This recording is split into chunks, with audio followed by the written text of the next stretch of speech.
Hey செல்லக்குட்டீஸ், நீங்கள் எல்லாரும் ரொம்ப ஆர்வமாக இந்த கண்டுபிடி விளையாட்டுக்காக காத்திருக்கீங்கன்னு எனக்கு தெரியும். எனக்கு எல்லாம் செய்தி வந்தாச்சு. உங்களுக்கெல்லாம் ரொம்ப பிடிச்ச உமாச்சி, உங்களை மாதிரியே நிறைய குறும்பு செஞ்ச சாமி. அந்த உமாச்சி பேர் என்ன? தெரியறதா? கிருஷ்ணர் உமாச்சி. சரி, இந்த கிருஷ்ணசாமி ஃபோட்டோ, இந்த படம் சரியா இருக்கா? எனக்கு என்னமோ சந்தேகமா இருக்கு. ஈஸியா கண்டுபிடிச்சிட்டோம் தானே சொல்றீங்க? ஆ, புல்லாங்குழல் தான். சாமி கையில புல்லாங்குழல் இருக்கே, என்ன ஸ்பெஷல்? புல்லாங்குழல் இது பத்தி தெரிஞ்சுக்கலாம். இந்த புல்லாங்குழல் எப்படி உருவாகுது தெரியுமா?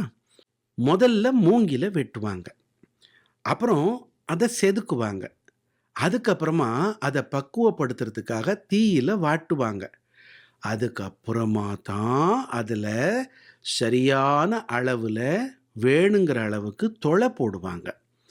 இது இவ்வளவையும் பொறுமையாக சகிச்சுக்கிறதுனால தான் நாம் சாதாரணமாக ஊதுற காற்று அவ்வளவு இனிமையான ஒரு கீதமாக, ஒரு இசையாக அந்த புல்லாங்குழலால் கொடுக்க முடியுது. ஃப்ரெண்ட்ஸ், இதிலிருந்து நம்மளால் என்ன தெரிஞ்சுக்க முடியறது?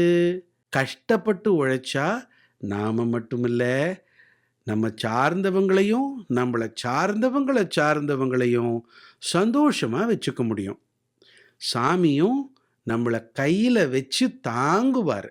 ஓகே குட்டி சுட்டீஸ், வேற ஒரு கண்டுபிடி நிகழ்ச்சியில் நாம் சந்திக்கலாமா? நீங்கள் உங்கள் ஃப்ரெண்ட்ஸுக்கும் இந்த வீடியோவை அனுப்புறீங்க தானே?